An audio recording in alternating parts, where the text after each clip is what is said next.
उत्तर प्रदेश के इटावा में कथित जातीय दुर्व्यवहार की घटना के खिलाफ गुरुवार को रानीगंज में यदुवंशी समाज ने जोरदार विरोध रैली निकाली।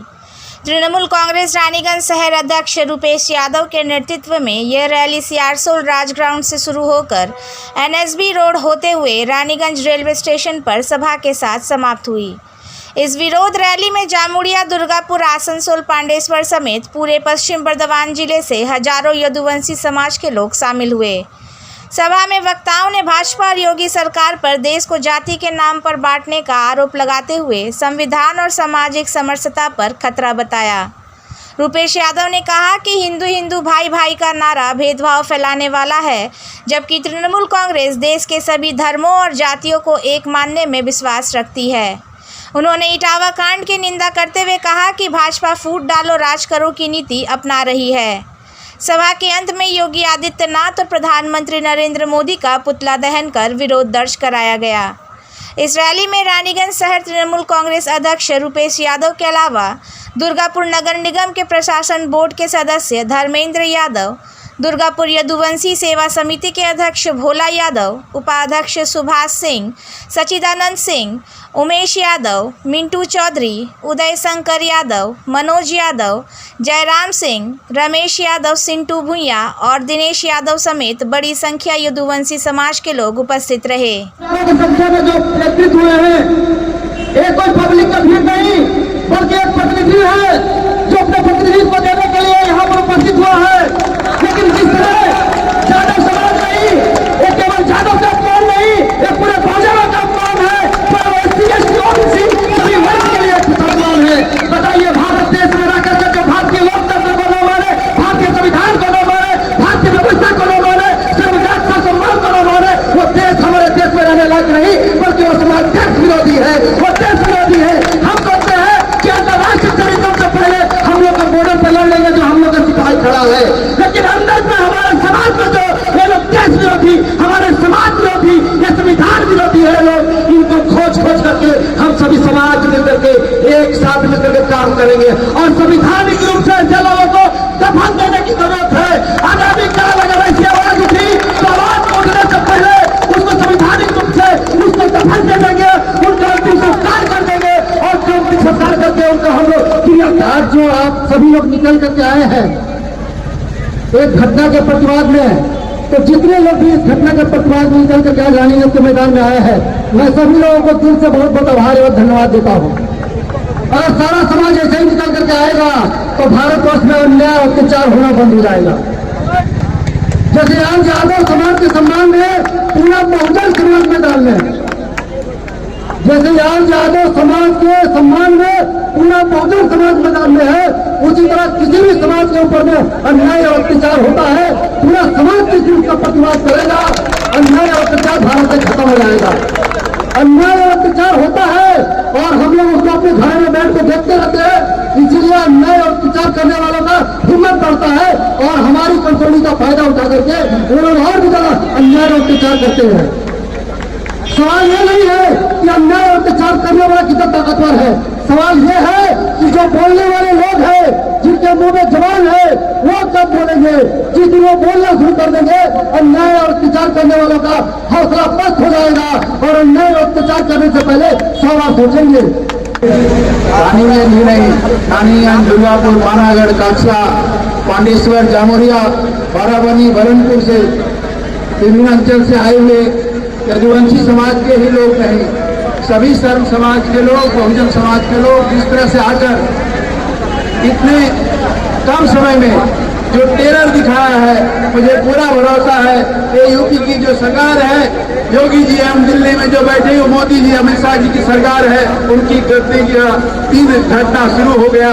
अगर वो नहीं सुधरेंगे तो ये सर्व समाज, ये बहुजन समाज आगामी में उन्हें संविधान के माध्यम से उन्हें समझाने का काम करेगा, उन्हें गति से उठाकर फेंकने का काम करेगा। मुझे पूरा भरोसा है इस तरह से हम लोग आज का ये महारायला किए हैं, आगामी दिन भी बंगाल, बिहार, यूपी ही नहीं पूरे भारतवर्ष में जहां भी किसी गरीब, दलित, गरीब गुरबा लोगों के ऊपर अत्याचार होगा, हम लोग सामने से आकर उसके डट कर मुकाबला करेंगे, लड़ाई करेंगे। और मैं आज के इस सभा में इस रैली में आने के लिए हर एक बंधु को दिल से धन्यवाद देना चाहता हूँ। समाज के हो, चाहे ब्राह्मण समाज के हो, चाहे भैया समाज के हो, राजपूत समाज, भूमिहार समाज, सभी का हमें समर्थन प्राप्त है। मित्रों, हमें संविधान जो बाबा साहब अम्बेडकर ने दिया था वह हमें समान अधिकार देता है, पूजा पाठ का भी अधिकार देता है। लेकिन मोदी और योगी इस देश में मनुवाद थोपना चाहते हैं और पूजा का अधिकार केवल एक वर्ग देश को देना चाहते हैं। हम इसके खिलाफ हैं, खिलाफ रहेंगे। हम गोवर्धन पर्वत उठाकर सभी समाज को रक्षा करने वाले लोग हैं। और जब हम ही पर प्रहार होगा तो ये कौन बचेगा? हम गाय गीता गंगा देने वाले लोग हैं और हमें नहीं माथा फोड़ा जाता है, मूत्र छीना जाता है। जब हम नहीं बचेंगे तो कोई नहीं बचेगा। समाज को हम लोगों ने दूध पिलाकर पोसने का काम करते हैं। समाज को हम लोगों ने आगे बढ़ाने का, देश में समाज पर जब अगर कठिनाई आई है हम लोगों ने आगे कर लड़ते हैं। चाहे कोई भी ललाई सिंह यादव जी रहे हो, चाहे हमारे सेवक यहाँ रामलखन सिंह यादव जी रहे हो, या समाज के इसी में प्रफुल्ल चंद्र घोष जी रहे जो यहाँ के प्रथम मुख्यमंत्री रहे, इसी बंगाल का वो रहे, सभी ने हम लोगों ने समाज को बढ़ाने के काम किया है। और हमें संविधान के आर्टिकल 14, आर्टिकल 15, आर्टिकल 19, आर्टिकल 21 से अगर हमें किसी तरह रोकने के काम करेगा तो ये संविधान विरोधी लोगों को हमने जमीन में गाड़ने के काम करेंगे। सुविधा के लिए थी, न कि असुविधा के लिए, लड़ने झगड़ने के लिए नहीं थी। यह अपना अपना कार्य को करने के लिए बहुत पहले पुरखों ने हमारे ये व्यवस्था पैदा की थी ताकि सब मिलजुल कर रह सके, लेकिन लड़ सके। लेकिन वर्तमान परिस्थितियों में राजनीतिक नेतृत्व ने इस तरह की व्यवस्था की कि सभी एक दूसरे से लड़ते रहे और अपना काम करते रहे। सिर्फ एक सवाल मैं कहना चाहूंगा, इटावा में दो लोगों को, कथावाचकों को उनके वर्ण, उनकी जाति के आधार पर उनको पीटा गया, उनको मना किया गया कि आप कथा भी वाचन नहीं कर सकते हैं। मनोज भैया सुनिएगा, आप कथा वाचन नहीं कर सकते हैं। आप अगर लोअर कास्ट के हैं तो मंदिर का उद्घाटन कैसे किया? मंदिर में मुख्य रूप से उद्घाटन करता है, अगर आप बोलते हैं कि मैं पिछड़ी जाति का हूँ और उसके बाद उद्घाटन कर रहे हैं, पूजा करा रहे हैं, तो कथा वाचन में क्या दिक्कत है? बस मैं इतना कहना चाहूंगा। धन्यवाद, जय हिंद।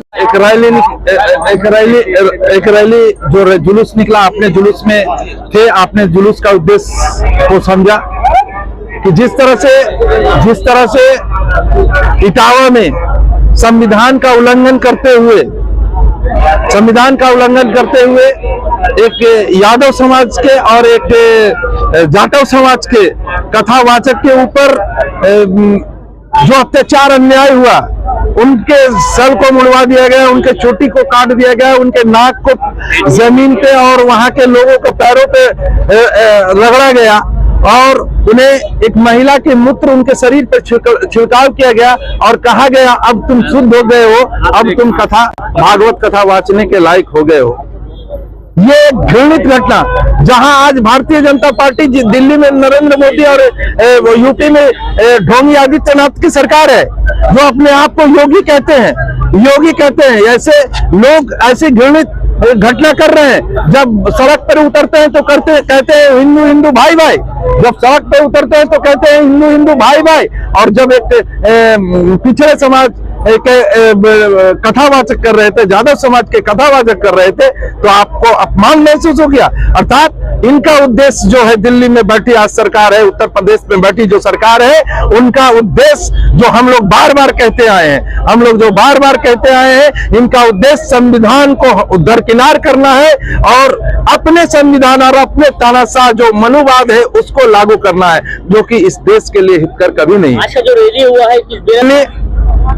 यदुवंशी कल्याण समिति दुर्गापुर के तत्वाधान में हुआ है और इस रैली में SC, ST, OBC, ब्राह्मण समाज, सभी लोग, राजपूत समाज, सभी लोग, समाज माने गोटा भारत जिसे हम कहते हैं, जिसे हम भारतवासी कहते हैं, सबों ने हिस्सा लिया है और इस इटावा के निंदनीय कृत्य को प्रतिवाद जनाया और बतलाया है। इस रानीगंज शहर से बतलाया है कि संविधान पे आघात करोगे तो यहाँ हमारे बगल में देखिए सिख संप्रदाय के ज्योति सिंह हमारे काउंसलर खड़े हैं, सुबह से बारिश में इस रैली के आयोजन में लगे हुए हैं। सुबह से बारिश में इजरायली के आयोजन में लगे हुए हैं।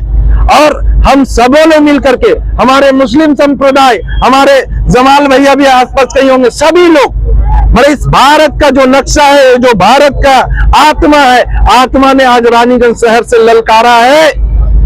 100 में 90 शोषित है, शोषितों ने ललकारा है।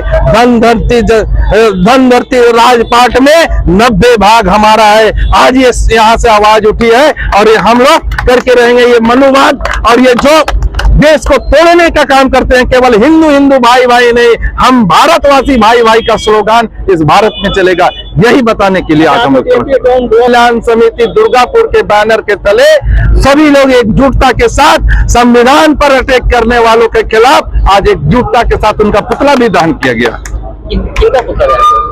नरेंद्र मोदी और अमित शाह का पुतला दहन किया गया, क्योंकि उनके कारण ही आज ऐसी घटनाएं घट रही है। कभी उत्तर प्रदेश के मुख्यमंत्री जब हटते हैं सीट से तो उनका घर को गंगा जल से धोया जाता है। कभी कहीं पे सड़क पर राह चलते के ऊपर पेशाब किया जाता है। कभी कथावाचक, मतलब ऐसी कितने घटनाएं हैं।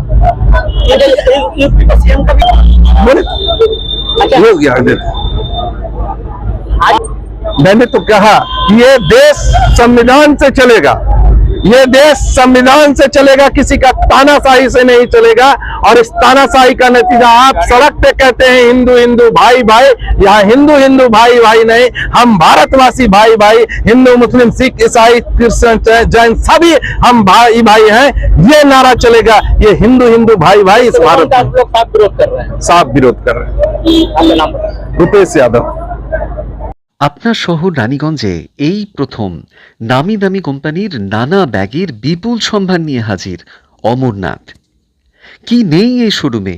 VIP, Safari, Aristocrat, Sky bag, American Tourister সহ নামি দামি কোম্পানির luggage, tourist bag, school bag, side bag, ladies bag, jeans purse, belt আরও অনেক কিছু পাবেন একেবারে হোলসেল দামে অতি সুলভে। তাহলে ভাবনা ছেড়ে আজই আসুন আমাদের শোরুমে। অমরনাথ, NSB রোড, নেয়ার মারোয়ারি হসপিটাল, রানীগঞ্জ। আমাদের সাথে যোগাযোগ করুন এই নাম্বারে 8768796050।